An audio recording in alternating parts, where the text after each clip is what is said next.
The majority of the Vitalerium novel was written at 36,000 feet. He has 7 books planned for the Vitalerium series and continues to craft the narrative of Roman Matthews. 7 books. I can't even count that high. That's amazing. But they're so much more sinister than the taste allows for you to experience right now. Nicholas, the way this is his first book, is I am sure he's thought about bringing it back, because the way he described it in our interview is he's building out the whole world, building out the character of Roman. That's what I told him. I told him chef's kiss guy. Well, I didn't call him guy. Hombre. I'm not your guy, pal. Beautifully written. Nicholas, when he was on the show, mentioned that he wanted Roman to have side quests that he's going on and make it feel like a video game. Did you feel like it was a video game when you guys were reading it?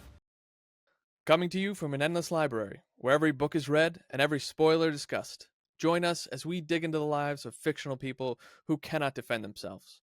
This is the Side Quest Book Club. Welcome back, Side Questers, to one of the books that I've been absolutely looking forward to, Vitalerium. We had the author on recently, and we're going to have him on again as our guest episode. But before we do, I want to welcome back Matt and Spencer joining us today for the journey. Hello. Good to be beer. Good to be beer. Good to be here. That's what I heard. Good to be beer. Good to be beer. Good to be beer.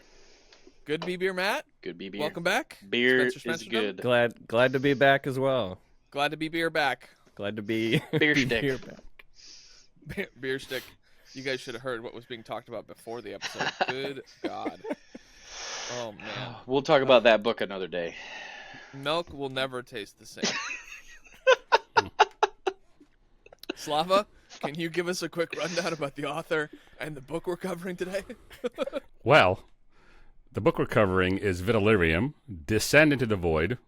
It's sans milk, thank God.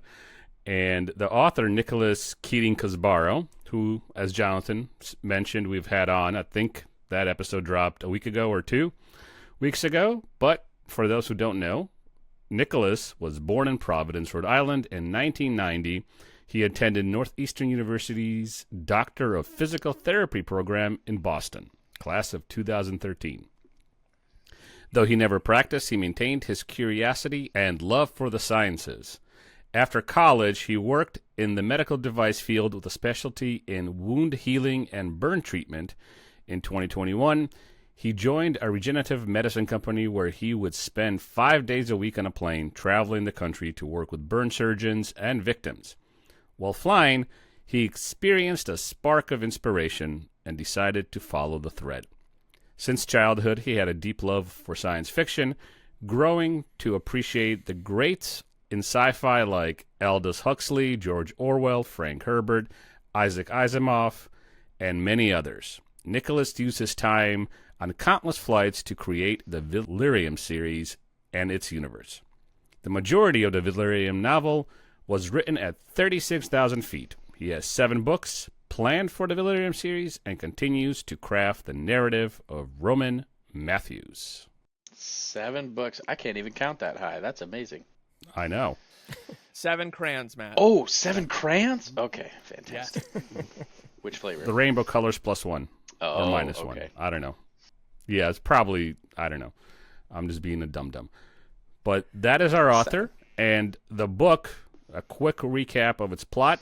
In the year 2701, humanity's prosperity and exploration of the cosmos hinge upon the discovery of Vitalerium, a gravity-bending blue crystal.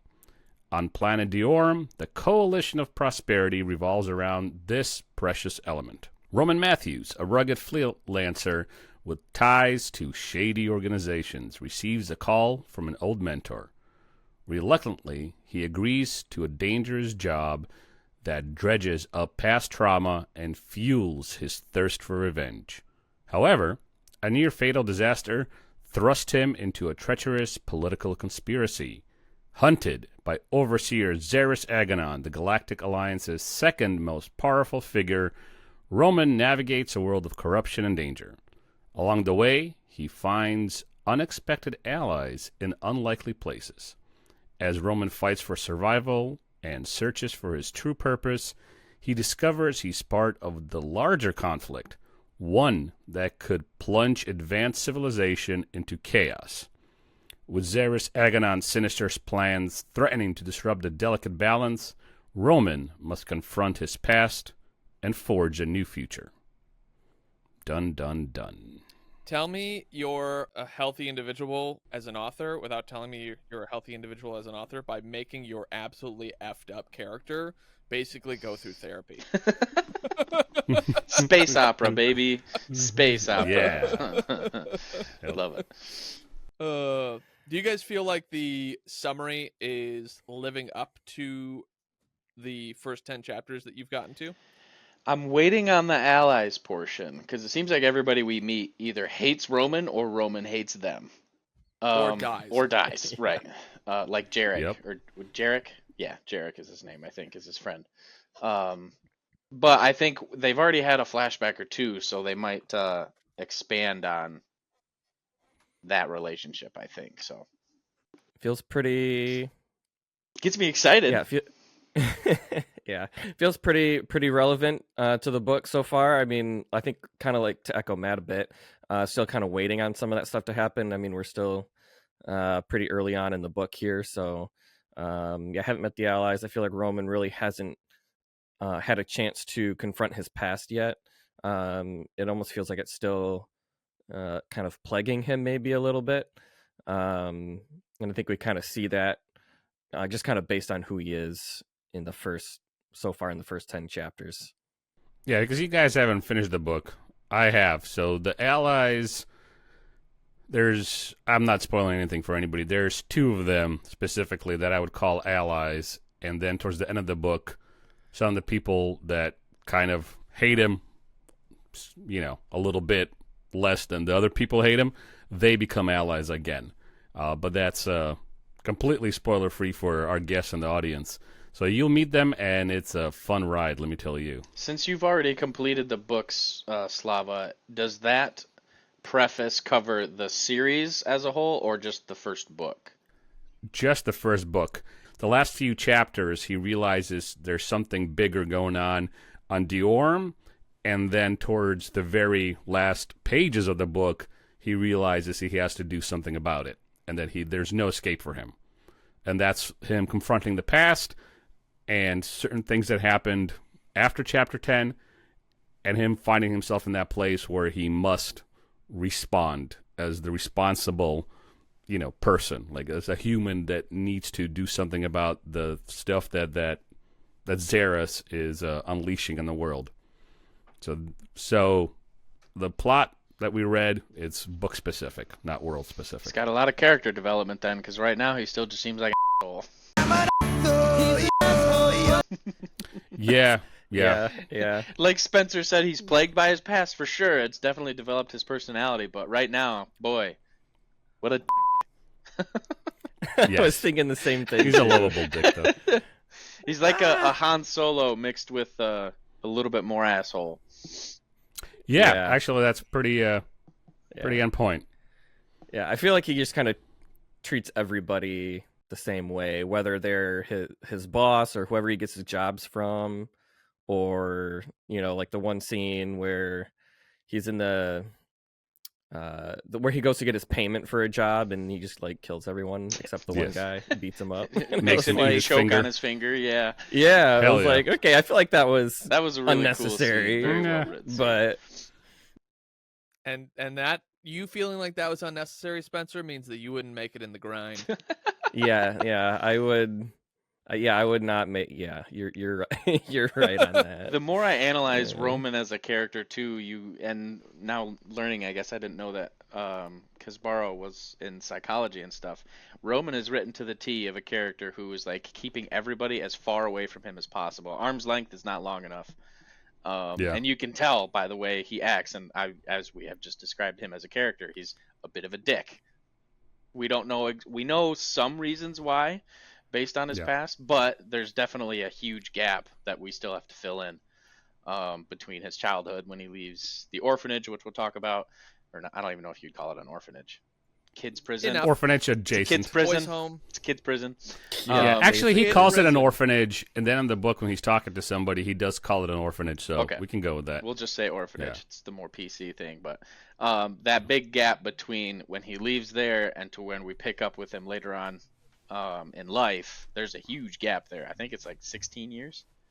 Yeah, it's 10, I think. 10 years? 10 to 15. 10 to 15. I would say. I thought it was 10 years. yeah, 10 I think it's orbits. Like 20. Yeah, 10 orbits, something like that. So I actually don't feel like the summary does the book justice. I'm on chapter 22. 22? Not in a bad way. I think that the book's actually better than the summary, is what I'm saying. Well, that's typically what you hope for when you write a summary.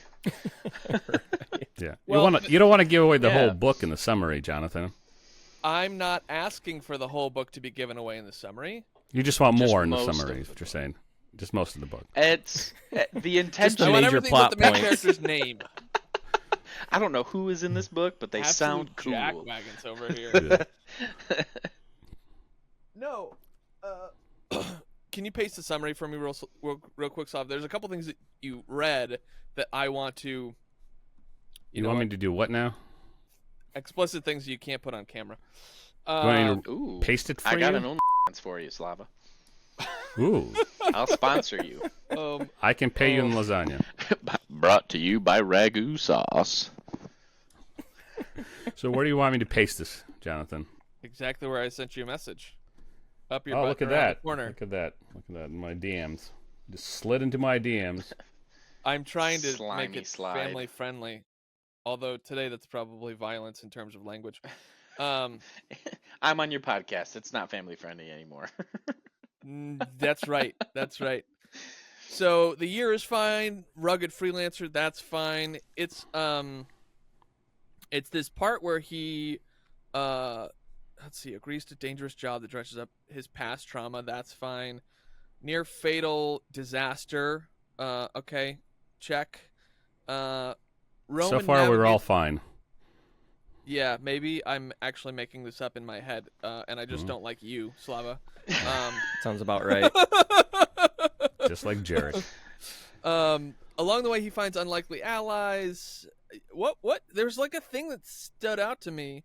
Larger conflict, plunge advanced civilization. You know what? It's a great summary. It's a Look at great, that. and that's the only That's a question I fantastic had, summary. because so far up to chapter 10, we've experienced everything except for the allies portion. And Matt, you haven't experienced the sinister plans. Well, because they're we have a revealed. taste. You do have a taste, yeah. but they're so much more sinister than the taste allows for you to experience right now. Oh, all right. So, and Slava, you can tell me if we get the answer to this. I think the thing that I had an issue with, and as I'm like rereading this because I'm like checking these boxes off for the show and realizing it's actually a pretty good summary. So internal Jonathan. And, Weird. I must question this. That's the actually episode. pretty That's good. it. Thanks for joining us today, guys. This has been Vitalerium Part 1, where we discussed the summary, and I'm supposed to be the antagonist. Land this But plane. actually, I've decided that I don't want to be the antagonist, and it's just a good summary. Hot take. is Summary his- sucks. Actually, I reread it. It's pretty good. And it's one of those shorts where it goes, directed by Larry David. Roman's okay, he fights for survival, but like this idea of him addressing his morals and going, I actually care about humanity across the known universe and I want to help. It's like, why does he do, like, what is his motivation there? And I'm only on chapter 20 or 22 or something like that. Oh, So- you should know. You should know then why he does that. Because those unlikely allies, one of them kind of shakes him out of his funk, Well, okay, so for lack of all a right. better term. All right. Let's not get too far into the weeds past chapter 10, because I want to read it for my own self. I The know. Wookiee gives him the old. This anthropomorphic cow comes out of nowhere. It takes a really Oh weird my turn God. here. And we're gonna ask Nicholas about it later. Wow. Changes professions pretty quickly, huh? Okay, I think I'm actually like a chapter away from that, Slava, because I think I know what you're talking about. Yes. But all All right. Well, I don't dislike the. Well, I'll Number tell you anymore. this also. You're about a chapter or two away, I think, from what we just discussed. But also, there is a moment in the book where he helps a little street girl who's like, I think she's like 10 years old, Yeah. per the description. Yep. And he feels for her because he knows what she's going through because he was a street kid. So he's this asshole, as you guys have called him, but he does care about people. He just Richard? doesn't care about the people that he thinks are causing all the ills on Diorum. So, anyway, to Matt's point, let's not get into the weeds. I renege my strong opinion. Just this once, though. Let the record show. Just once.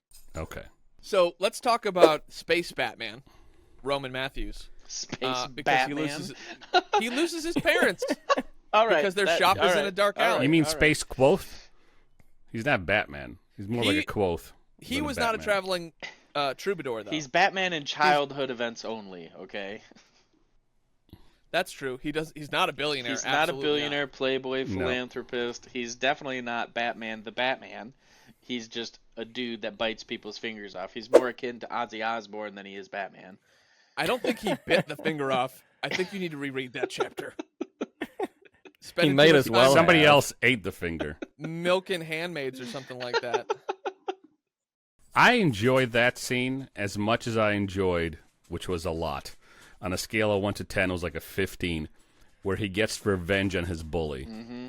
That was very, You did love that. very scene. It satisfying. takes me He back texted me to about it a Full lot. Metal Jacket when they put the sheets over him and start beating him with pillows, and Yes. Joker is sitting there and you can see it. He hits him once, and then you can see his like demeanor change, and he hits him again, and then again and again, and it's just full of all this venom just beating on him. Hell yeah. And I'm just like, okay, that's what played in my head when I was reading that part when they were beating up on this bully. Very about right. meditated. Absolutely. When we had Nick on, I told him I don't like when authors put their characters through what seems to me at least like too much trauma and too much heartache, and then the payoff seems so weak. Mhm. And in this book, you know that Roman's life at that orphanage was horrible, and that this douchebag was just a menace to all the kids. Mhm. And to see him humbled in such a vibrant, like visceral way was a great payoff for me as the reader. Yeah. And then obviously Roman had other troubles and certain events from the orphanage that we don't know about stayed with him. So it's not like he got off the hook. Yeah. There was still more for Roman to grow out of or advance as a character. And then we get that towards the end of the book. But that moment where he does get some reprieve and that bully gets exactly what he deserves, beautiful, beautiful piece of literature. And the fact that it was so violent, Yeah. I love that. I love that he didn't linger, like you said. They didn't just give him so much trauma in childhood. We brought him to the orphanage. A couple things happened over those Yep. couple of days, and then a year goes by, a whole orbit goes by, and then you see him, and they start describing him as like this little like resistance leader of like the weaker people there.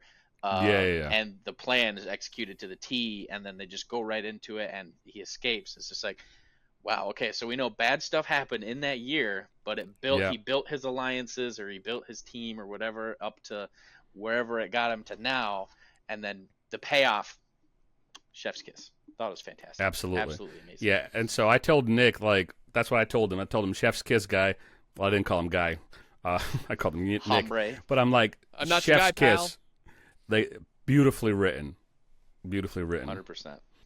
I would have actually liked a little bit more of like during that year, just to kind of see a little bit of like the process of him gathering up his own I don't know, friends or Mhm. like the guys who he helped beat up his bully. Just because to me it felt The build up. slightly rushed. It was like all of a sudden a year later I just beat up this guy. And it was like, oh, okay, cool. But it was like there wasn't, I kind of had to just take his word for it that, all of this, like he built these relationships with these other guys. and then went to beat up the bully. But it was a good scene, but I think it would have been nice to have just maybe a little bit more, of that build up in Spend a there. chapter jumping through a couple of events in that year. Yeah, just kind of Okay. get that. Spencer's taking a ride in the Jonathan wagon. I like both. Nice. I like both. Both options. I like the way he did it, and if he would have done it spend a chapter diving a little bit deeper, Yeah. I think it would have added to the book, made him maybe a little bit more relatable to people who have had pretty rough childhoods psychologically. But I think that also leaves room though, because there's a lot of books that I've read where there's that big old space and time where they just leap through.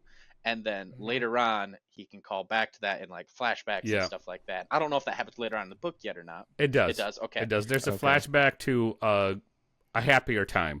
So he flashes back to a moment with his father at one point in the book. So I thought the same thing, Matt. When I read that flashback, I was like, oh, I think Nicholas might come back and do some flashbacks in book 2 and 3 to the orphanage, because he still has stuff to to deal with. He what's the word for it? He not recalls, but there's calls back. Let's do it this way.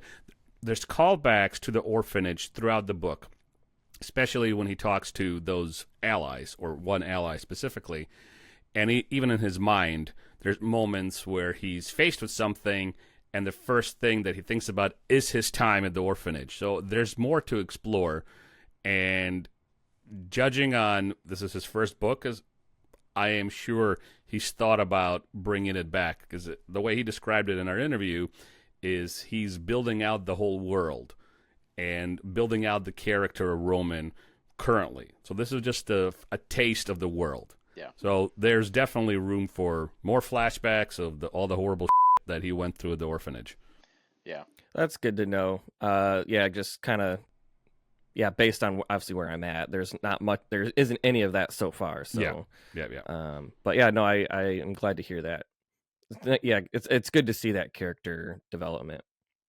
Audiobook has this trailer for the book, and that's fun. But what I want to really talk about is the history and then the prologue, how that sets up the whole world for us. I think Nicholas did a fantastic job world building in, I think, what's 20 pages at most before we get right into the world, and you get the slice of life with Roman, him playing the game, and then them going home or going to the store that their parents own. Right before that, there's prologue, which is literally just commentary from some unknown character, somebody who's outside of this world looking in, and he gives us a commentary on humanity. But before that, we have the history of how Vitalerium came to be. And I wanted just to chat maybe for 5 minutes, 10 minutes on that. I thought it was fabulously done. I took some notes even as I was reading it, because it was just enough for me. Let me put it this way. It was just enough for me to have the full scope of the world we're going into. So when I'm reading about Roman in the store and his parents getting killed and all that stuff, I already understand the world we're in. So the notes I had here is commentary, pulls you in, keeps you intrigued. And for me, it was akin to Stephen King or Sanderson's interludes, specifically Stephen King's It, because you have these a story within a story, these historical interludes in It, which tells the history of Derry in between all the sequences. And in Sanderson's Way of Kings, you also have flashbacks, or you have stories that are kind of adjacent to what's happening in the Way of Kings. And so it was akin to that for me, and I thought it was wonderful. But I want to open it up to you, gents. What do you think? It definitely went. It didn't stay too long, which was good for prefaces and stuff for world building. The gold standard is for me is when Star Wars. No, actually Lord of the Rings. So Peter Jackson's intro in Lord of the Rings, it gives a millennia of information in 4 or 5 different events, and then when Galadriel's narrating it, and then the ring goes away, it's just and la la la la la, and then it was picked up by the most unlikely creature, and then it just jumps right into the story, because then we know right where we're at. We know events prior, and the preface, the intro, whatever you want to call it, was not as good as that, obviously, but it gave me the same feeling of, okay, there is a huge amount of space opera stuff, and I know what's Yeah. happened in like the events of like the wars and how much time has passed, and then it just slowly whittles down into, all right, and here we go. Yep. Off and running on the adventure. Yeah. Yep. Exactly. Yeah, I agree with that, Matt. I really liked the inclusion of the history, especially of Vitalerium and how humanity found it. It's nice to have that, because I've read sci-fi books where you just jump to the main character and they reference things in the history of the world or the universe or whatever, and it's like you just kind of have to make assumptions or guesses kind of based on what you think the character might be talking about, and you just don't know what's going on, and it feels like you're on the outside of an inside joke sort of feeling when you hear stuff that's referenced and you just don't know what it's about. So I really like the fact that we get this history of, in 2083 NASA went, sent a probe or whatever outside of the solar system to find new things, and then obviously all the events leading up. So yeah, I really appreciated the inclusion of that at the beginning. It takes us a place from where we are right now in our time in real lives. NASA, we know NASA. Yep. And then it takes us right into the world. Like, it's a believable transition from the world that we live in to this cyberpunk dystopian, whatever he wants to call it, this neon dynasty that it is not Droman Cos. I'm mixing up my books now. What's the name of the world? Diorum. Thank you. Diorum, yes. To Diorum. And I know I gave the description of like Peter Jackson's Lord of the Rings. Like, that's a good description of how to like bring it in. And then you have the rudimentary Star Wars opening text crawl, just words. It's a really good blend between those two, I think. Yeah, the context he put together to give us that jump was helpful, because if you skip that and you just start reading the book, you're like, okay, who's this guy, what's going on? You just don't have the context. Yep. And I think when you're going to do an epic of any kind, sci-fi, fantasy, or otherwise, I would even call it a bit of an epic, honestly. If I don't have the context, then I don't care. And I've complained about this with China Mayville. Shout out China Mayville. I don't know if that's a shout out. Hashtag China Mayville. I'm here to make China famous for my dislike of one of his books. Just one. Haven't read anything else. Just you gotta have a setting. Without a setting, like in it takes place in the 60s, 70s, whenever it is, or 80s. 50s and then 80s. 50s and 80s. Okay, so you already have that frame of reference. We know what the 50s was like. We know what the 80s was like.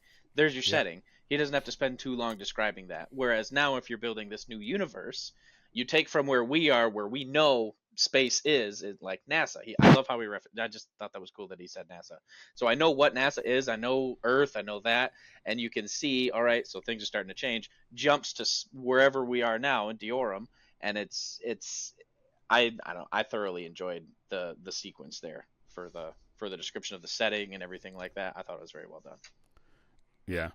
And then the prologue adds to it. Now, I've finished the book, so the prologue, the things that are described there in what I call the commentary, we come back to in the epilogue. And again, no I've been spoilers waiting there. To complain about the epilogue here. You haven't even finished the book. I'll wait. You didn't even finish the It's like, book. how can you complain about it? You haven't even read it. Yeah. Stop Sorry, it. Slava, keep going. No, you're fine, booty cheeks. Richard. The epilogue revisits the prologue, but I've also found the prologue captivating, right? Because then you have this voice that's outside the world talking about humanity. And so you have this history, you have some commentary within the history about how, humans fractured, like all the things that brought them together around Vitalerium. there were fractures and there were wars and all that stuff. But the commentary. So, for example, here's what I highlighted in the Kindle edition. Whether it's culture, religion, money and resources, or a simple idea, it makes no difference. Humanity has always found a way to bait itself into conflict in the name of scratching that primitive itch of psychic disturbance they mistake for progress. There is little faith in them, or among them, it would seem. The chosen champions of humanity have proven uninspiring. And there's numerous other ones like that. But that commentary, that was another setup. So you have this history, you have the commentary of this God figure, if you will, or somebody looking inside the world from the outside. And so when you get to chapter 1, Roman wasn't built in a day, and you're with this little kid, you're like, oh, so this world is very messed up. And I'm already anticipating something horrible happening to Roman. And then for a little bit, you're kind of lulled into the sense of like, it's a happy family. Nothing bad's going to happen. Oh, the cops are here. Well, I guess something bad's going to happen. Maybe his dad's going to be arrested. There's going to be some sort of scuffle, and that's what's going to give Roman his hatred for cops, some kind of thinking, and that's going to thrust him into some sort of, chaotic adventure. And then, eventually, he grows up to be an adult, and something happens, and he's going to be a freelancer. But in like 10 pages, like, oh, wow, both of his parents are f***ing dead. The escalation there is so fast and so great. Yes. Yeah, but I was prepared for it because of the history and then that prologue commentary. So I was like, oh, wow, that is intense. And that something has to happen to, thrust our character Yes. into awful despair. A main character a good family does not make. No. Somebody's always got to die. That would be an interesting challenge, though, of like, okay, because he had a great childhood, right? Like he plays sports. Yeah. He's like the captain of the sports team. He does all the cool stuff. His parents own a shop. He just gets a really cool knife. His mom and dad love the piss out of each other. Then this happens. And they used to be assassins or something. He used to be like a government agent. Yeah, the dad. Yep. But the wife was also played with a blade, and he was like, yeah, I remember her. Like, there was a moment that they had. And so, like, she also had some sort of weapons training, which is not normal. Yeah. I'm sure so my theory is they met somewhere in the husband's service or something like that. Yeah. Or if there's some kind of, like, hybrid, I don't know if she's, like, a different type of human or race or something like that, or, like, a celestial or something, some kind of crazy blood. I don't know. There's lots of stuff swimming around in my head, theory-wise. Yeah. Mm-hmm. So, Matt, in terms of a comparison, Spencer, did you have a final thought on the same? I was just gonna ask you guys about like what your thoughts were on the sequence of his parents getting murdered and like how that whole situation went down. The way it happened, I didn't like, just because I thought the way his dad handled that situation, his dad could have done it a lot better, and he wouldn't have gotten murdered. Yeah. It just felt it felt a little bit just like off to me, and just the way that he decided to handle the situation. I thought, like, to me, I felt like there maybe could have been a sequence where you kind of need the death of the parents for Roman's backstory. But to me, it's just kind of the way it all went down. I felt like could have been handled better. But just the way that he acted, it felt like he wasn't protecting his family, I think, the way that he should have. But so I don't know. That's my opinion. I'm curious to hear what you guys think about that. I think the dad had just finally had enough of the way he'd been treated by and from, like, the local or the police or the government, whatever it is. Because I think he was forcibly retired, I think, or like he was forced out. It's basically like when somebody fires somebody and they're just like, we mutually parted ways. It's just like, no, there's more to it, but we don't know that. Yeah. So then he's already got the background of these people are assholes, and then they come in, disrupt his business, interrupt his family time. It's his son's birthday, and he's just like, all right, I've had enough. It's been a long day. I'm sweating to the gills with these guys picking on me and my family. I gotta be a little bit more of a man here. And maybe he thought he had a better chance against them, but it also gives the author the ability to describe, all right, so this is the government that you're not supposed Yeah. to like. These are the people Yeah. that are in power. This is why we need to have, I wish they wouldn't have killed off the officer so early, just so he could have, like, I don't know, maybe met him in a later on in life or something like that, just to Oh, like sure. see Yeah. that Yeah. villainy a little bit more. He'd be like a mini boss pretty much, right? So instead he just comes in, he's just dripping with assholery, quote me on that, and he's just you really want him to Booty die cheeks. like a King Joffrey. You want him to just die the most painful way possible, because he spends so long in that being an asshole phase to the family, kills the parents, and then they start chasing the kid, and then he gets his neck shivved in a billion times. But I don't know, I enjoyed it. I thought it was a good way to kind of segue into, all right, child, dead with dead parents, now we get to move on to building the character that we are going to know throughout the rest of the series, Roman the parentless. So Matt, you made the connection of this guy potentially being a mini boss, and Nicholas, when he was on the show, mentioned that he wanted Roman to have side quests that he's going on and make it feel like a video game, Mm-hmm. right? So, did you feel like it was a video game when you guys were reading it? It In some sense, in the answer some can sense, be no. yes. So like when I play, I, I'm the sci-fi expert, right? Yeah, that's why you brought me on. I've got a lot of like Star Yes. Wars, Mass Effect, all of those great giant space operas. Whenever I watched Star Wars, whenever I played Mass Effect, stuff like that, I didn't feel like I was watching a movie or I was playing a video game. I was participating in the narrative of that setting, of that world. So as far as like Vitalerium, I didn't feel like I was reading a book or playing a video game. I feel like I was immersed in the world and participating and experiencing all of the events with Roman at my side. I was just, the little dude on his shoulder watching everything happen. And I really like the way that he's written this so far, because I can tell what he's doing, like why he's writing the way that he is. Like you said, he even said he wants him to go on like a video gaming adventure and side quests and stuff like that. Being a freelancer, that's a great opportunity to do that.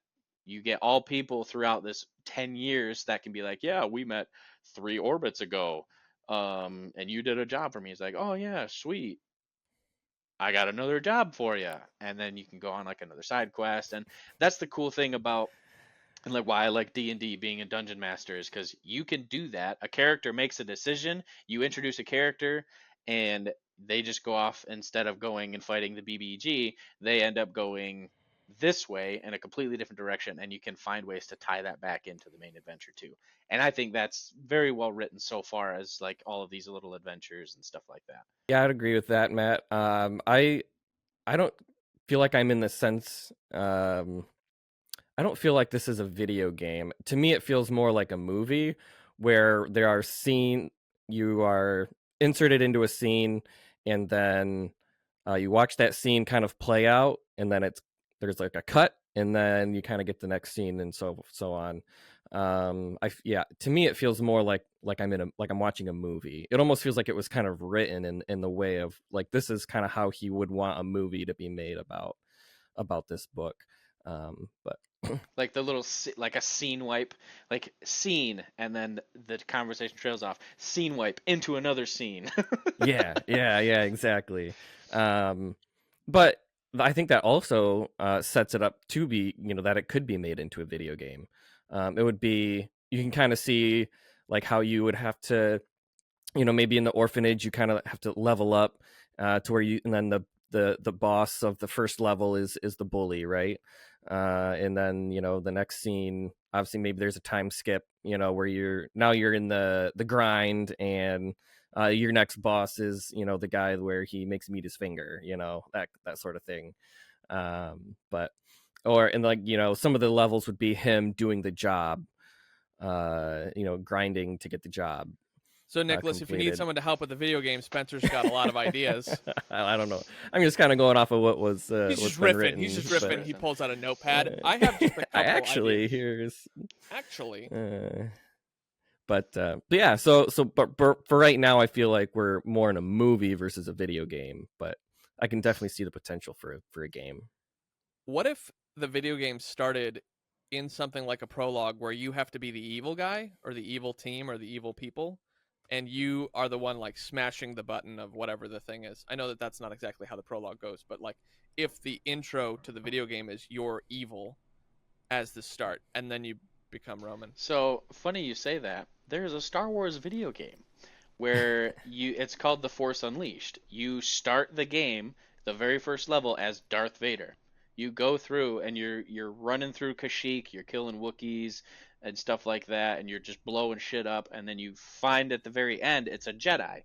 You fight the Jedi, you kill the Jedi, or maybe you don't kill him yet, but then you find out he has a son, a Force sensitive son.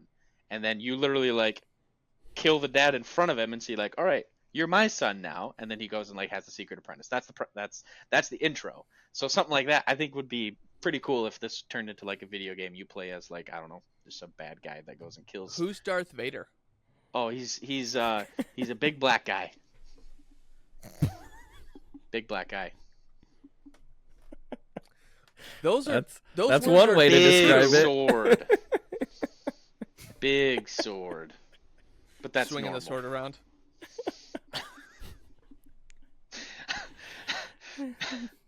What's a Star War? Gonna need that. Gonna need that editing. Booty cheeks. Richard. Just go ahead and insert that for you, Matt. Yeah, it's just Spencer every time Matt says something inflammatory. It's just Spencer saying booty cheeks. It's not even Matt. It's not even Matt. Slava, I'm sorry, I took us on a side quest. You wanted to mention something earlier. Yeah.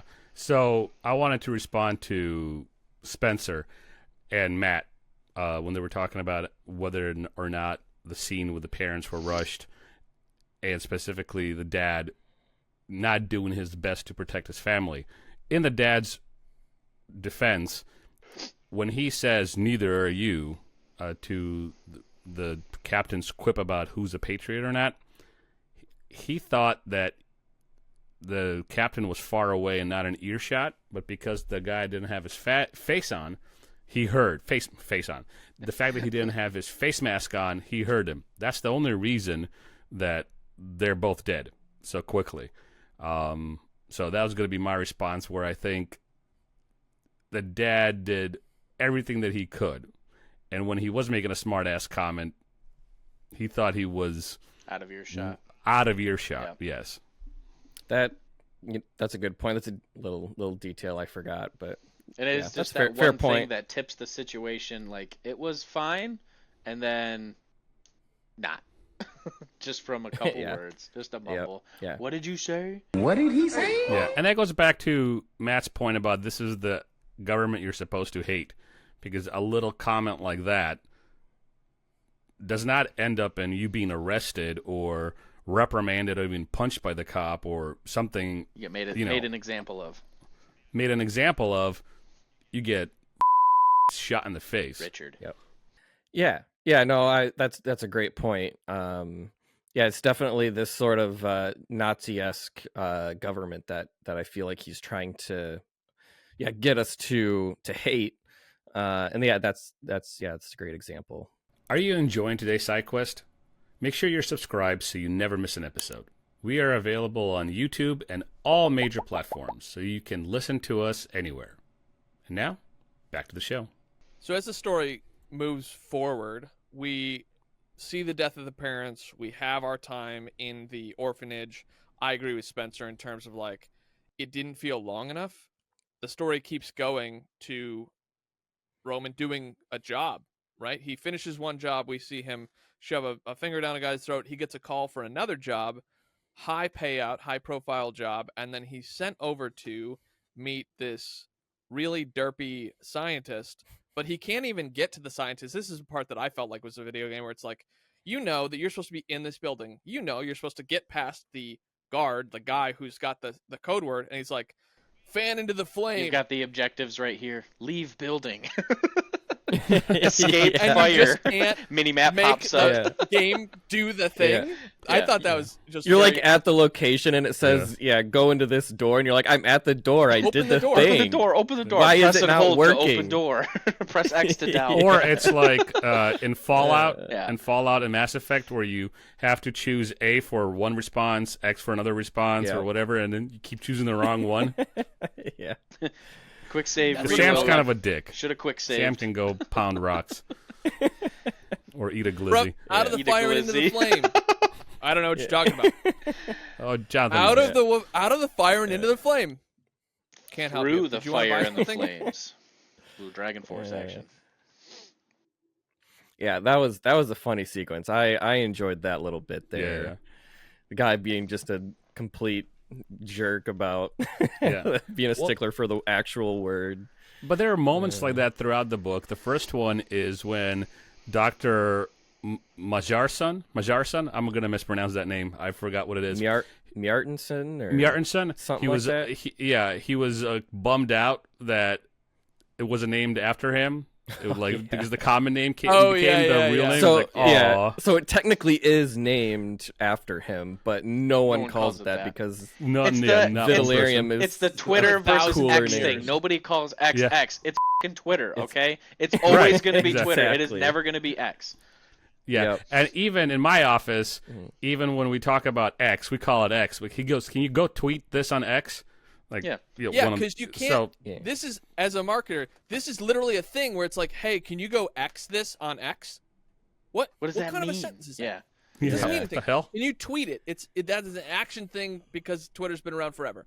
Right. So like, Musk, whatever, but like, give us, can you go post a message on X for it? Like, no, No. it's a tweet. Yeah. Yep. It's a You tweet. could have just did what Facebook did when they rebranded. It's like, it's Facebook by Meta. It's not Meta Facebook. yeah. By Meta. Yeah. Yeah. It's Yep, it's exactly. still Facebook, but by Meta. He should have done that. It's just It's like Booty it's Cheeks Booty by Booty. Cheeks by Absolutely. Richard. It's X or it's Twitter by X or I don't know, whatever. The parent company when they do that. Most companies, like especially in reconstruction, when they rebrand, like what we have around us is Anderson Windows. They've been Renewal by Anderson. They've been Anderson Renewal. They've been Renewal Anderson Windows. They just change or add a couple different words, but it's the but just it's varied, ever so small. They've been Windows by Renewed Anderson, Yes, I'm sure they have. They've been after rebranded he got out several of- times. the halfway house. Anderson got renewed and now he sells Windows. Renewed. Yeah, the subscription got canceled and then they re-upped. Kinky. What? What? Anderson Farms. Anderson Farms. Windows by Milking Anderson? Yes, milking the Anderson windows. There it is. Look, they used to I'm use sure- Argon in that middle. They still do. Capacity. They still do. They use argon. Now they're using. No, now they're using milk. How do you see through? Anyway, Guys, I think we found side quest. I think we found our marketing pitch for them. I'm sure they're gonna love I'm it. sorry I ever brought up Morning Glory Milking Farm. Okay, That's on you. it bro. is 100% on me. That's I on did you, not bro. think we were Yes. gonna stay in that boat entirely. You this didn't long. think. I mean, that's really actually factual. You didn't think ahead. It was just, I'm Yeah. gonna do something here. You are with Slava and Jonathan, and you bring up something that's called Morning Glory Milking Farm. It's like we are not grown men. I can't We are wait children. to take this side quest. Well, and our editor is probably just gonna drop it into your frame mat and Just and have me who wear knows? the cow face, Yes. on me Boy. for the Yes. entire episode from here on out. This is gonna be a short. Oh my gosh. Your editor's gonna ask for a new job. I don't feel comfortable editing this anymore. Yeah, I'll do any other episode except this one. He's gonna be like, "What did I sign up for?" Well, funny. it's Sorry, not gonna dude. be better. Dog. This segment, first 10 chapters, it ends where he gets to chat with Norville.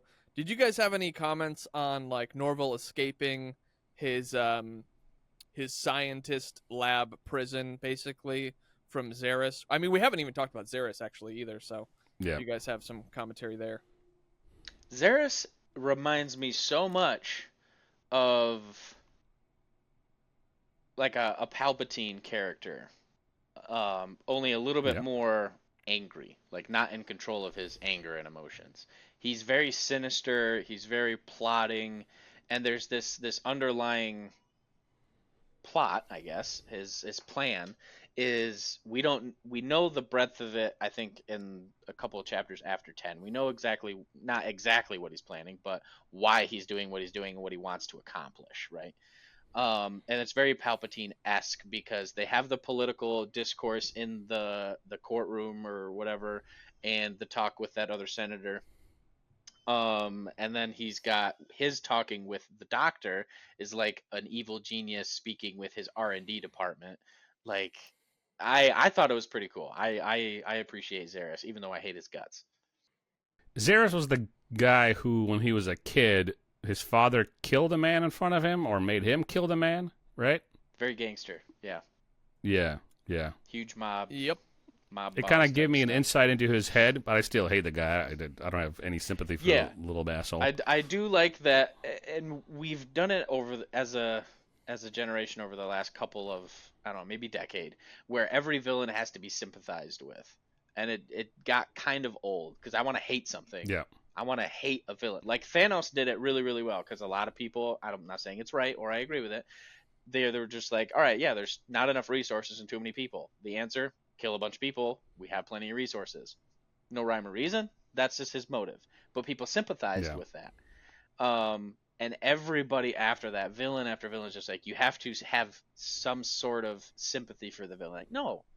Give me an evil thing to hate so I can root for the villain. Because if you make the villain too sympathetic and cool, I'm going to root for the villain. That's not what you want. Yeah. Yeah, the only villain outside of the world that has been created by maybe our generation or whatever, the thing that you just talking about, Matt, the only villain I've ever rooted for or felt sympathetic to is Magneto. Yeah.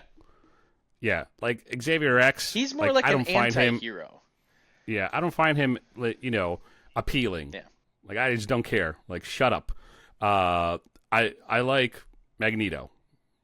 That's it. Like, some of his characters, his sidekicks or his team, a lot of them are kind of assholes. But Magneto by himself is my favorite Marvel character.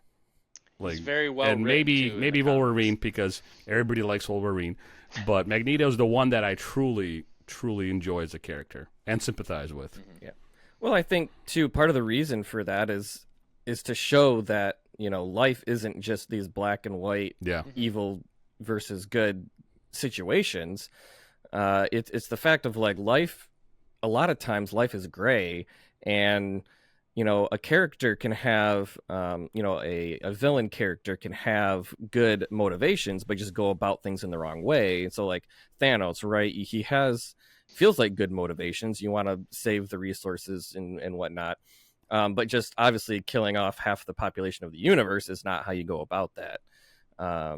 It's not how you go about that. That's the conundrum. He has He has the power to destroy half of the universe instead of create enough resources for the people in the universe. Yep. And so in Vitalerium here, where Zerus, so far I guess I haven't really seen a motive or like what Zerus is trying to accomplish with creating this mega weapon. Obviously we've just seen this sort of, to what I feel, this sort of Hitler-esque character where we're just supposed to hate him, and he's written that way. And I'm sure there's a reason. We just, as far as chapter 10 goes, I haven't seen that yet. There's an evil underlying power struggle because there's still somebody above Zerus, and it's why Zerus is doing the things that he wants to do. And like chapter 10 is a great point to talk about and break this up, because after chapter 10, shit starts to pop off. Because I'm only a couple chapters after chapter 10, but even then, just those couple chapters, a lot has happened. A lot. You figure out a lot more about Zerus' plan and why he does it. Basically. You figure out a little bit more about Vitalerium as a substance or an element. You figure out more about the Roman's past and stuff like that too. There's a lot. Like in chapter 11, 12, 13, there is more in those 3 chapters, I think, that I enjoyed than in the entire first 10 chapters. Those 3 chapters, I stopped after 13 because I was like, all right, I'm going to read this once we start doing the podcast so I can actually like not forget anything and be able to talk about it all. Because as soon as I got to that, I was like, okay, I'm so excited to read the rest of this book and the series, and it's so good, so good. I'm excited for you to read it, Spencer. I really am. Yeah, I'm looking forward to it. So, obviously I'm just giving my perspective based on the limited knowledge that I have. So, but yeah, and that's one of the reasons I haven't really read too far ahead either, Matt, is because I want to, in the next episode, I kind of want to be able to have my have that fresh in my memory of what I just read and be able to give my reactions and opinions, based on that. So, yeah. But yeah, I am looking forward to it, and I can kind of tell. I feel like chapter 10, even just stopping at chapter 10, I can tell it's a sort of I don't know what the tipping point in a sense of like, okay, now after this I can kind of tell things are about to get wild. It's the crazy start to the main quest, if you want to put it in video game terms. It's just like you get handed, you're finally awake. Alduin comes in. We're on our grand adventure now. Yep, yeah, and that's exactly what it felt like when he got the job from Norville, the scientist. I could kind of like, okay, this is a big deal. Like this new crystal, I think, or this new Vitalerium shard or whatever they're trying to find. Yeah, like I can tell that's like the big deal for this weapon to be it's able to be an undocumented made. Deposit of Vitalerium, basically. Okay. Gotcha. Yeah. Yep. Yeah, and so I could kind of tell it's like, okay, yeah, this is definitely setting up for like a big showdown at some point. Yeah. The first, so I'm glad Alex wrote this the way Nicholas. Apologies. It's a power move right there. Nicholas. I'm not going to call the author by his name. I'm going to give him a new name. Who's Alex Casbarro? Anyways, Nicholas. That's what he lets me call it. So I know the author. He signed my book. know him. We're tight. A month from now, when he's on the show, I really would love if you remember to call back, like, "Oh, hey, great to meet you, Alex," and you just look at the camera. Yeah. Anyway, I forgot what I was gonna say. Rats. When Nicholas wrote. Right. So when he wrote this, some people when they write these giant universes, they want it to be like the next big IP or universe or world. They spend, which he does. Right. But anyway. But instead of spending an entire book or 2 like most authors do building the world, he spends 10 chapters of the first book, a really good preface, a really good prologue, and then we jump right into the fucking story. I love that. And I'm super excited because he said he's got a bunch more books. I'm like, okay, so he's not wasting time. He's not mincing words. We're getting into it, and we're getting into it fast, and we're going. We're off and running, and I'm so excited. He's got comics. Look, he's got comic books coming out now. Like the IP itself, I am beyond stoked for this. I am super excited to keep reading, to keep experiencing, and to meet Mr. Casbarro too. That's going to be awesome. Matt, something really cool. If you guys haven't checked out the episode with the author, you absolutely should. I asked him at one point during the show if he had any like really cool marketing things he's done yet, because he's first book trying to get things, off the ground or whatever. And he told us a quick story. He had a guerrilla marketing campaign that he did where he was at a con, and conference for those who aren't in the know. And he was like, oh man, I can't wait till one day when someone's going to cosplay one of my characters. And then he was like, why can't that be today? And so he talked to a few of them and was like, hey, can I sponsor you to be one of my characters? And they said yes. And one of them is actually even like a big, I don't know who she is, but I think she was one of the characters you're about to meet.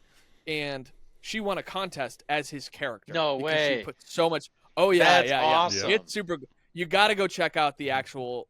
Send me some links or put links in the description to that. Yeah. That sounds really cool. Yeah, we'll put it up here and in the description, so you guys will be able just to click and listen to that episode. Yeah, I think 10 as the stepping off point for the rest of this adventure, and Roman as a character, I think is really, really well done. And Norville's written really cool too. I know we were talking about what we want to or what we think about Norville and stuff like that. But go ahead, Spencer. I want to talk about Norville. Yeah. He reminds me of the scientist from Metal Gear Solid. Yeah. A little bit. He has traces of him. And that's just because I play video games and I read sci-fi and I'm in this nerdy world. And so for me, the way my brain works, in addition to that, is I often make these webbed connections in my head of characters that remind me of a different character that's constantly playing in my head. And each time Norville talked, I am reminded of Metal Gear Solid, the first one, the first one. It's actually the second one on PS1. I remember playing that into 3 o'clock in the morning. Yeah. Before Sons of Patriots. Because he's in the first one, so that's the first one in PS1, and then the second one for PS2 is Sons of Patriots, or what did you say? Sons of Patriots. Yeah, yeah. But the very first one that came out in the PlayStation console, he just reminds me of that kind of not squirmy, but mousy, smarmy little scientist dude. Yeah. I had to go get a tool to iron out the issues with my guests. Okay, so it's Metal Gear Solid, Metal Gear Solid 2, Solid Snake, Sons of Liberty, not Sons of Patriotism or whatever I said, Sons of Patriotism, Sons of Liberty. Yep. No, I agree. I think that's a good cross reference with kind of the personality of the Doctor. Jonathan, we were just talking about the scientist, Norville, and I was saying that he reminds me of the scientist from the Metal Gear series of games. Like, what's your take on the character? Because just like you just heard us say, Matt and I, that he's smarmy, he's mousy, but he does have a little bit of spunk to him, but he's also kind of a cowardly little weakling at the same time, so he's this complex little ball of characteristics to me. Well, I haven't played those couple Metal Gear. I played Metal Gear, but which is like PS1. Yeah, that's what I'm talking about. Yeah, that's the scientist. Oh, all right. Well, then I don't really remember all the details. What's a Metal Gear? Great. 2025. And what's a Metal Gear? Who's a Solid on the Metal Gear? It's pre-Star Wars. It's the world before Star Wars. Oh, okay, great. What do they call him? Captain Kirk. Crocodile eyes? Yes. Anyway. Not as funny. It was funnier in my head. He's gonna just put little crocodile goat eyes. Call them goat eyes. They're weirder. Oh, yeah. Baphomet. They are absolutely weird. Yeah. Goat eyes are. They're super... sideways slits with bubbles in them. It's weird. Anyways, side quest. Yeah. Yep. Yeah. Oh man. Horrifying. So the scientist, I'm not sure if Mirren is his wife or his girlfriend or his sister. Or there's a very deep connection between the two of them, but yeah, I don't think it says if it's like his lover, his family member, or anything like that. I don't know if it does. Yeah. Or just his friend. Or just a friend. Yeah, I don't know. Yeah. Could be like a Doctor Strange and his whatever that girl's name is relationship. Maybe they had something in the past, but they still work together and are close. I don't know. What I'd love to see, and this is not the question you asked, but it's the question I'm answering, is see the scientist. This is called the power move, Matt. Just take notes. I don't care about your question. I'm going to answer my own. Hey, great book, Alex.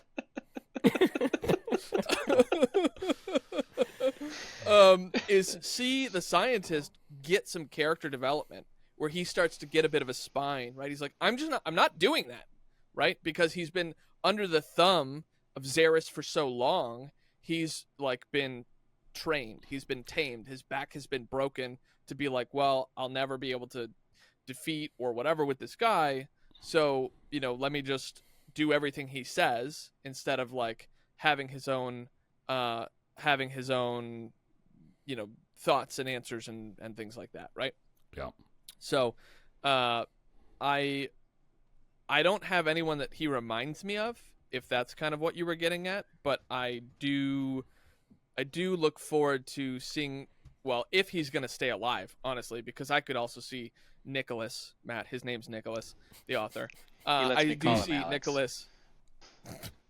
I do see Nicholas maybe killing him. Like, not that there's any foreshadowing for that, but like, I wouldn't be surprised if like, hey, he serves his purpose.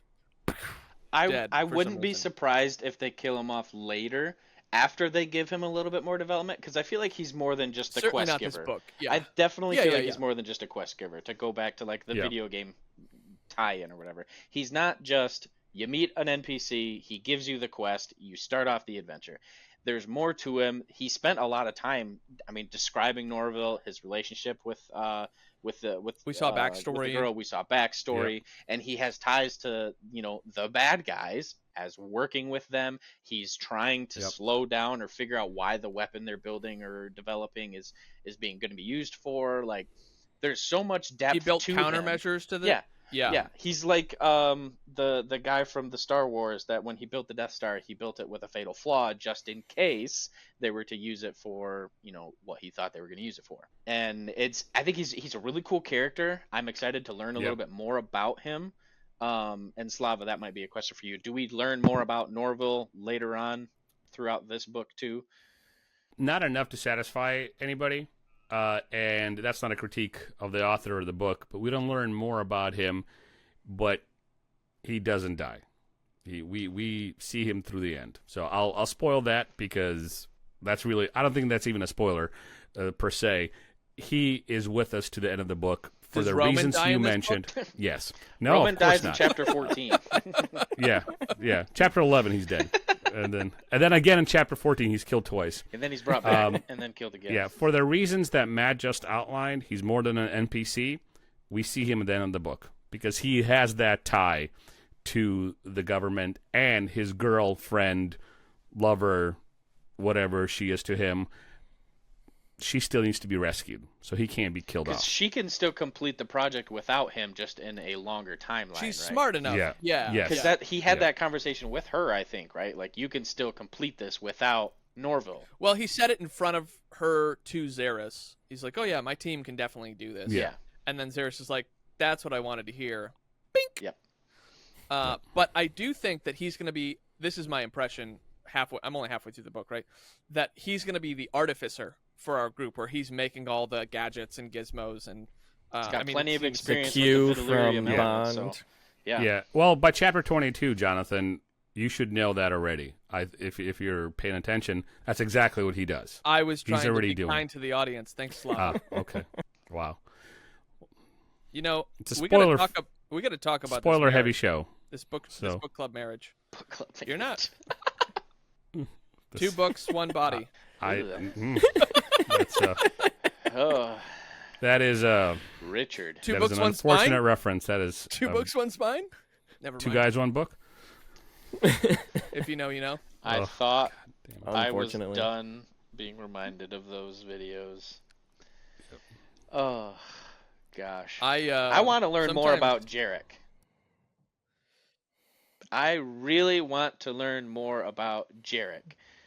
Because in chapter 11 or 12, you learn a little bit about him in Yeah. a very special way, to not spoil anything. And that made me really, really, really want to learn more. Because even in the orphanage, you meet Jarek, right?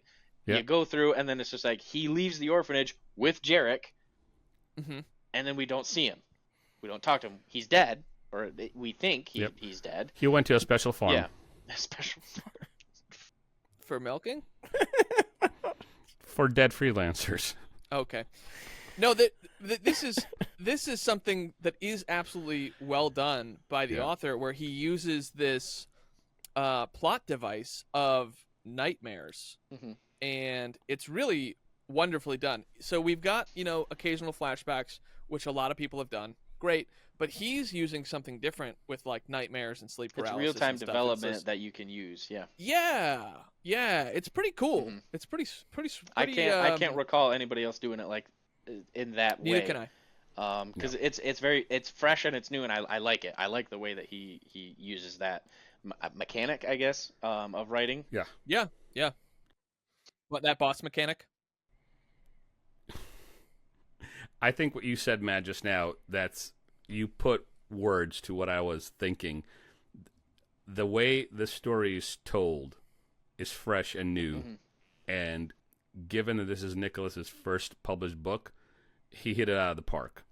Because you'd imagine an author that's seasoned, and this is his, third, fourth series he's writing, and holy cow, a new way of writing sci-fi. No, this dude did it on a plane and just knocked it out of the park. Yeah. First book. Fantastic. I think it's great so far. Like I said, I've glazed this series and Alex as much as I could. It's super exciting. Nicholas did a very good job, at least so far, with what I've read, and I'm super excited to see the rest. That seems like a great place to end it for the first 10 chapters here. If you've got comments, questions, or thoughts in terms of what Nick, or Alex if you're Matt, did in the book, drop them in the comments. Let us know what those are. We'll read them on air, which will be sweet. Yeah. We can't wait to have him on at the end of the show for a guest recap and discuss this world, his bigger picture, the IP as a whole, everything that he's thinking about doing. So Matt and Spencer will be along for the whole journey, which is awesome. Love Looking having forward the to boys it. back. Any final thoughts here before we cause a ruckus. I was just gonna Land the cut plane, myself. Jonathan. Just land the plane. I just bring a parachute. I am so excited to finish reading this book. I am not kidding. This is one of the most exciting books I've been able to read in a while, and I didn't want to stop, but I told myself I had to so that I can get the most out of this and get to you guys what my raw reactions instead of sitting on a couple weeks on it and be able to process and theorize and stuff like. I mean, you're getting raw Matt right now. Raw. Excellent. Raw. Raw milk. Raw milk. Matt's raw milk. Raw. There you go. That's the dub for everybody. Somebody says raw. Raw. Maybe that's Matt's thumbnail. Raw. Well, Matt, I'll tell you this. When you get to where Jonathan is right now, and just a little bit before, you will enjoy the hell out of it. There was a chapter, and Roman's drinking a glass of milk. he's being tortured with the milk. Ooh, torture. There's Roman. There's something. Here's where I won't spoil anything, because even if I'm careful, I might give away too much. There's a moment with Roman where he's going through some stuff, and it's written in a way where I could not put it down. I even stopped in the hallway of my office and finished the 10 minutes that were left in that section. He was late to I a meeting. couldn't. I just couldn't put it down. It was really well done. A lot of tension, and you just can't wait to find out what happens and how Roman reacts and what will he do next. I'll a bit leave of it a at that. Sanderlanche? It felt like a very mini Sanderlanche. A Casbarro Lanche? It was a Casbarro Lanche, and it was only for that section, because everything afterwards gets back to its regular speed towards the end of the book. But this moment, in the end, it was another chef's kiss to the author. It was really well done. All right. I want to end this way. I've decided. Hot takes. One hot take for the book, round robin, and then episode's done. I'll go last. Or I'll go first. Either. Go first. I'll go first. I gotta think. All right. Go first. Set the stage. My hot take is that this isn't dark enough. I mean, I don't think that's too much of a hot take. I think we're still super early in it. Like, we had some darkness, parents died. I don't think it's going to turn into as dark as you want, but I agree it could potentially be a little bit more despair-esque. He wants it to be a gothic style. Gothic, futuristic gothic. I forget, neo-gothic. I forget how we described it. Cyber-gothic, something like that. Yeah, if you go to the episode right here, you'll hear what he actually said. Thanks, Slava. You're welcome. So, or right here. And because of that, I don't think it's dark enough. That's my hot take. Next. I'm going to steal yours. And I didn't have a hot take because I thought the introduction of the world was done well. And we'll be able to judge it based on book 2, 3, and 4 with more scrutiny. But this introduction was flawlessly executed, in my opinion. But I do agree with what you're saying, so I'm going to just double tap on that. That's my hot take too. More grittiness, more darkness, not necessarily more pain that Roman has to go through or more trauma that we have to get revealed to us. Maybe we will. That's great. But overall, if it gets darker and grittier, that would be an improvement on already what I think is a really great book. My hot take is that Roman is too much of an. Boo. That doesn't align with my hot take, Spencer. It does Therefore, not. you're wrong. Yep. Get out. Leave. That's why I said it's a hot take. My hot take is there are not enough characters. Booty cheeks. Oh, No, you get some booty cheeks in it. Booty cheeks. that's true. Not enough characters? I don't think well. Let me change. Not enough likable characters. Because even like Spencer said, Roman's I don't hate Roman, but I don't love Roman. He's kind of a douche, right? He's a Richard. The likable characters are all gone. So, and I'm cautiously optimistic. Yes, I'm cautiously optimistic because what turned me away from the Game of Thrones is all of the characters that I liked just kept dying, and everybody that I hated stayed.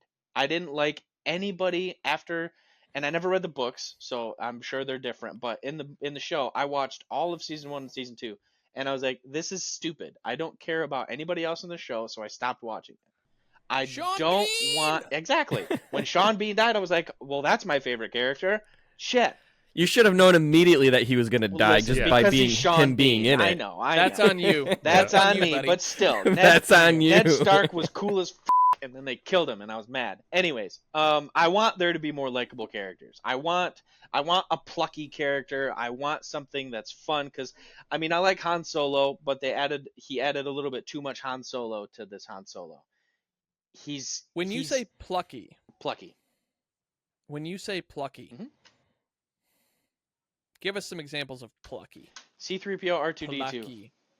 Plucky. Not necessarily like comic relief, but something that in your party they add value to the party, or I guess we're keeping it video game. A bard. Add something to the party that has, that the glue. I want glue to keep people together. Somebody that's fun to be around, fun to listen to, and just have fun with. Because there is a lot of disparity coming, I can tell, just because of the way that Zerus is, the plot, how his parents died and stuff like that, and how Roman developed into the person that he is so far.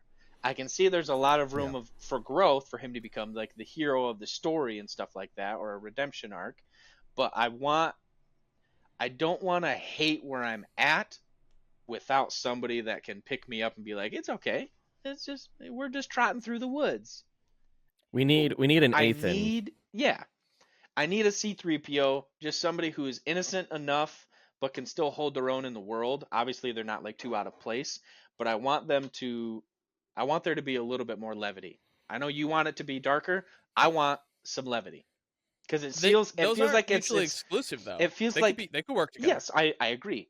I feel like we're in this look middle at you. ground right now of where it's like it wants to be darker without any of like light at the end of the tunnel. He's making it darker and darker. He's getting the plot to go to like, this is going to happen. I feel like there's still plenty of bad shit to happen, not just to Roman, not just to Diorum, not just to the world.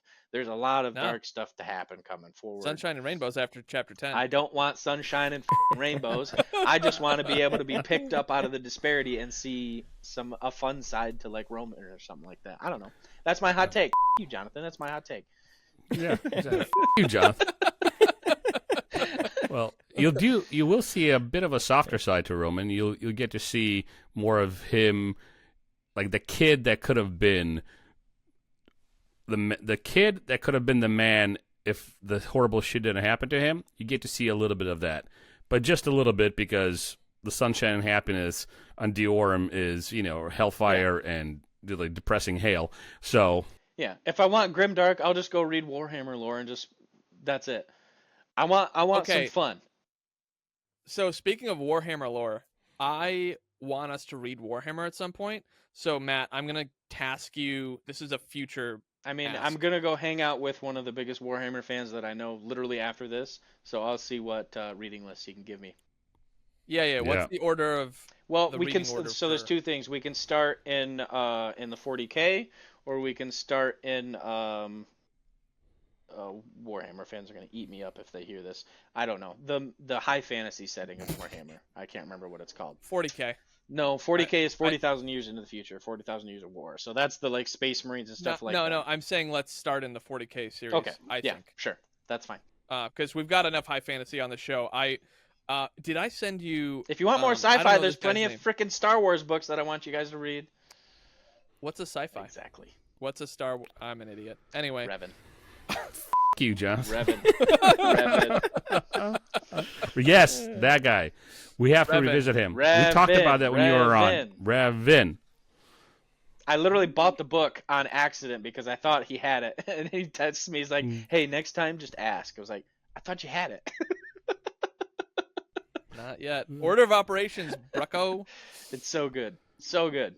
What was I about to say? Something. I don't know. Anyway, oh, the Warhammer 40K music. Did I send you that on Insta? The guy who's been writing music in the Warhammer 40K lore? Oh, we'll drop a link. It's very fun. I don't even know the lore yet, but I'm just like, The I lore know is enough. so like, if you want dark, And I played the Jonathan, game. this is gonna I be know. dark. That's heresy. Okay, you don't even know It's the a joke. meaning of heresy. You have I know, but it's no a joke. idea. I know it's a joke. I played one of the games on the computer ages ago. Dawn of It War was in probably. RTS. Yeah, Dawn of War. Yeah, it might have been Dawn of Yeah. War. Yeah, They're and on I was like the Dawn of War 4 right now. Necrons. Necrons. I was the Necrons. I was really good with them, actually. But thanks for joining us for the show. Glad to have everybody here. And can't wait to get into the halfway mark of this book next time and a little bit for more. Thanks for coming to Editor, Side please Quest. keep I'm that Matt. in. That's Spencer. That's Slava. That's Jonathan. Let's go home, eat some chow. This is the last time you'll see Jonathan on the show. Yeah. Jonathan, you're fired. You know, it wouldn't be a show if you didn't tell me that. You're fired. Oh. All right. See you guys next time. All right. See you guys. I have a favor to ask you. If you like what we're doing, the simplest way to support the show is to hit subscribe. In return, we'll keep leveling up, and we'll listen to your feedback and read authors that you suggest. And of course, we'll take side quests along the way. Thank you for joining us, and we'll see you next time.